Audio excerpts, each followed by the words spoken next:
Est-ce que les rappeurs ont des bons logos? Un rappeur, comme n'importe quelle marque, il a besoin d'être identifiable en quelques secondes, mais mis à part sa musique et sa direction artistique, il va avoir besoin d'un logo à placer sur ses affiches de tournée, de showcase, mais aussi ses pochettes d'albums. Malheureusement, ils n'ont pas toujours le même budget et temps à allouer à ça. On va alors utiliser notre œil et savoir de graphiste pour analyser tout ça. On commence avec le rookie de 2023, Favé. Inconnu au bataillon, c'est l'un des nombreux rappeurs qui a percé grâce à TikTok, mais aussi en tant que précurseur de la Jersey en France. Mais lui, contrairement à d'autres artistes, il a réussi à se créer une audience solide et une vraie place dans le rap français, que ce soit par ses feats avec Gazo ou encore son amitié avec Kershak. Kershak, il me doit 1400 euros. Pour ce qui est de son logo, on comprend pas trop. Il est apparu pour la première fois sur son EP F4, qui contient le titre Urus, qui est celui qui l'a fait connaître. Les basses à fond, même fond qui fait la mélodie. Et je pense même qu'à la base, il était juste là pour la cover du projet. Franchement, je le trouve vraiment bien car au premier regard, on aperçoit tout de suite qu'il a été pensé vitesse. Pour ça, ils ont utilisé plusieurs techniques comme une typo inclinée, cette forme souvent utilisée pour le logo de Sport Auto en guise d'accent. Et enfin, on peut clairement lire F4, le titre du projet qui peut aussi se lire Favé avec un A. C'est d'ailleurs assez malin car cette double lisibilité permet d'afficher le nom du rappeur sur la cover, ce qui est super efficace, surtout qu'à ce moment-là, c'était vraiment le premier projet qu'elle allait l'introduire au grand public. Pour en revenir aujourd'hui, on peut se demander pourquoi il l'a gardé, parce que cette image du rappeur qui pose uniquement sur des prods super rapides, c'est plus vraiment d'actualité. Après, il était peut-être juste trop bien, donc vous me direz pourquoi le refaire. C'est le tour du J, alors on n'est pas spécialement du genre à écouter ces 3 albums par an, mais il faut reconnaître que sur celui-là, c'est du très beau travail. C'est marrant de se dire qu'à l'époque, tout le monde se moquait de lui avec son signe et ses casquettes floquées, alors qu'avec le temps, son marketing a fini par payer. Je suis à peu près sûr que même tes darons ou ta grand-mère ont déjà fait le signe de Jul parce que tu leur as dit que c'était stylé. Niveau esthétique, ils ont utilisé un empattement pour donner un caractère unique à la typo, et c'est assez malin car grâce à ça, le J et le L sont juste la même lettre retournée. Ce genre de logo avec une forme répétée, c'est tout de suite esthétique, car l'œil humain aime la cohérence visuelle et la symétrie. En plus de ça, je suis désolé, mais on ne peut pas ne pas voir les gros watts de Jul à travers son logo. Pour en revenir à son utilisation, elle a beaucoup évolué. Déjà, le rouge sur le J et le L, ils sont vite arrêtés pour en revenir à une utilisation plus conventionnelle, majoritairement d'une seule couleur. En plus de ça, il apparaît maintenant plus petit qu'à l'époque, ce qui rend le tout beaucoup plus élégant. On aura beau dire tout ce qu'on veut, son logo n'a pas changé depuis 8 ans, il va droit au but et fonctionne toujours aussi bien. Pas grand chose de négatif à dire dessus, son histoire retranscrit bien sa volonté de rester authentique, qu'il défend à travers sa musique et son mode de vie, donc on ne peut que valider ce logo. On continue avec la révélation de l'année dernière, car oui, selon nous, c'est lui qui aurait dû récupérer la flamme. La révélation masculine de l'année, Favé.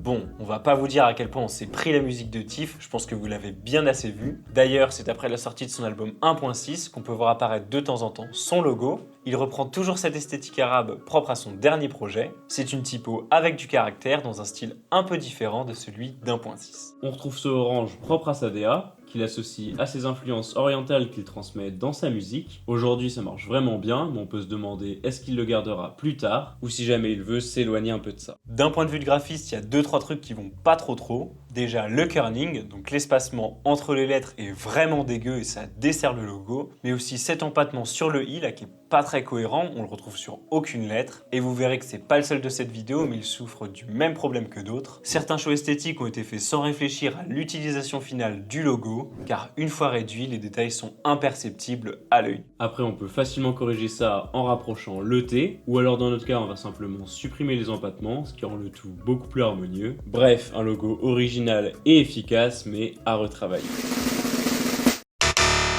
Nouvelle École nous a ramené beaucoup d'artistes et parmi ceux qui ont fait le plus de bruit, on a le neveu de NASA, Daddy. C'est un des mecs pour qui ça marche le mieux en ce moment avec Yorsi et ça on peut assez facilement le comprendre car à travers toutes ses performances, on sent que son but à lui c'était surtout de s'imposer et de rentrer dans la tête des gens avec toutes ses gimmicks. C'est Daddy, on t'a dit. C'est Daddy, on t'a dit. Daddy, motherfucking dit. Et Daddy, on t'a dit, let's go. Ce genre de grand farceur. C'est assez intéressant car partant de ce postulat on comprend un peu mieux son logo. De notre côté c'est en regardant les profils d'un peu tout le monde qu'on est tombé dessus et il est plutôt atypique. Il a un truc ce logo, une sorte de prestance. Il est imparfait et à la fois satisfaisant à regarder. On dirait un peu un blaze d'un personnage dans un jeu de combat. Il a un style à mi-chemin entre du tag et des typographies liquides qui cartonnent en ce moment. Bref, il se détache vraiment des autres logos du milieu, le but étant de se démarquer et de faire en sorte que les gens se rappellent de lui. Reste juste à savoir s'il compte le faire modifier pour un truc un peu différent à l'avenir. Sinon, j'espère pour lui qu'il restera à la mode et durera dans le temps.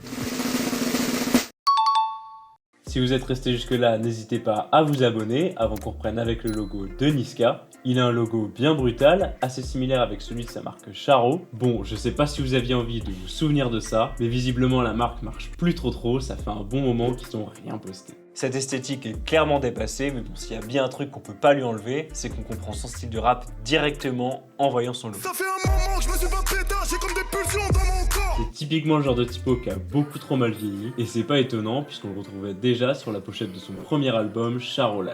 Je pense que c'est ce genre de logo, un peu comme celui de Kobalade, qui a été fait par un pote amateur en début de carrière et qui mériterait qu'une seule chose, c'est d'être retravaillé. Après, on a vu pendant nos recherches que Niska utilisait aussi celui-ci, plus actuel pour tout ce qui est showcase et tournée. Mais dans ce cas, pourquoi utiliser l'ancien sur son dernier album? Pour l'époque, c'était cohérent étant donné qu'il commençait et qu'il n'avait pas beaucoup de budget. Mais aujourd'hui, Niska, c'est une des plus grandes figures du rap français. Donc avoir choisi de garder ce vieux logo, ça fait vraiment pas pro. Ce qui ne va pas, c'est ses nombreuses incohérences visuelles et ses effets trop timides. Quand on fait un choix, et surtout en typographie, généralement faut pas hésiter à bien exagérer l'effet. La pointe à droite pourrait être remontée pour créer vraiment un pic qui traverserait tout le logo. Et les coupures sur les lettres sont aussi trop fines pour être visibles de loin. Pour que vous compreniez mieux, on s'est amusé à le refaire. Et déjà, en quelques petites modifs, on a moyen d'avoir un résultat beaucoup plus cohérent. Même si à mon avis, il mériterait totalement d'être fait. On continue avec le logo de Shai. Après nous avoir teasé son album en sortant son feat avec Niska, ils ont joué ce jeu de pseudo-couple depuis la punchline de Niska sur lundi. Je suis dans le bail, j'avais le barreau atroce pendant le clip avec Shai. Liquide avec Shai, t'as oublié ou quoi?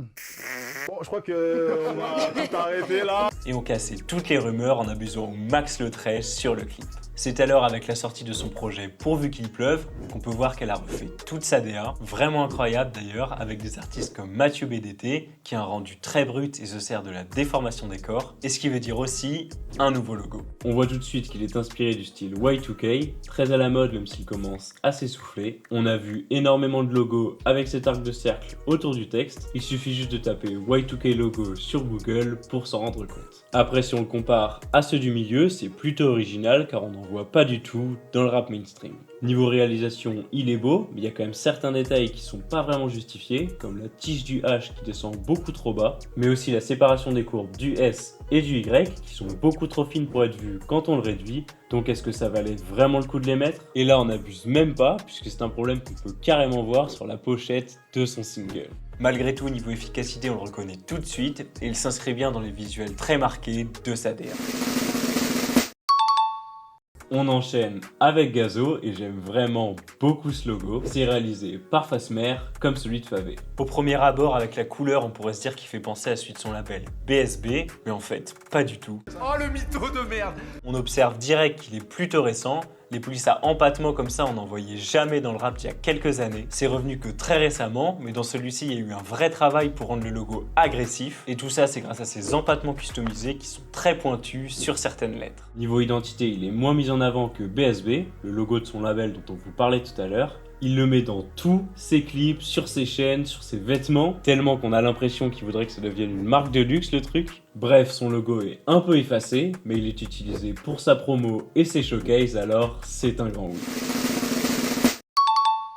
Cette année, on a pas mal entendu parler d'elle, que ce soit avec Les Flammes, où elle en a remporté 3, son apparition en tant que jury pour Nouvelle École saison 3, Mais tu fais quoi à Nouvelle École si tu connais tout? ou encore l'ouverture des JO de Paris. Ouais, niveau visibilité, c'est une grosse année pour Aya. Concernant son logo, on a pu l'apercevoir pour la première fois sur l'affiche de sa tournée 2023. Il est assez bien structuré, mais nous on remarque une chose, la typographie Bastler en bas, elle est assez féminine, élégante et correspond parfaitement à sa musique. Elle est vraiment pas mal, mais un peu trop utilisée en ce moment, puisqu'elle est libre de droit. Mais de notre point de vue, ça fait quand même vachement plaisir de voir qu'ils utilisent une typo d'une fonderie indépendante. Pour ce qui est du Aya, il est plutôt bien réalisé, il contraste bien avec le reste, même s'il est un peu trop futuriste, on pourrait se demander pourquoi avoir choisi cette typo. Sinon, le logo remplit plutôt bien son rôle, Même si je vous cache pas qu'on est un peu déçu, on aurait aimé voir une police totalement customisée. Il s'agit quand même d'Aya Nakamura, donc je pense qu'elle a totalement le budget d'engager un bon typographe. On se retrouve quand même avec un logo bien utilisé de manière récurrente sur les promos d'Aya. Au final, c'est assez subjectif, ça joue plutôt au niveau des goûts et des couleurs, donc c'est un logo valide. Voilà donc pour cette analyse de logo. On rappelle que ce sont nos avis personnels, c'est pas à prendre comme une vérité absolue, donc si vous n'êtes pas d'accord avec nous, n'hésitez pas à nous le dire en commentaire. C'était Greg Et Félix, Salut.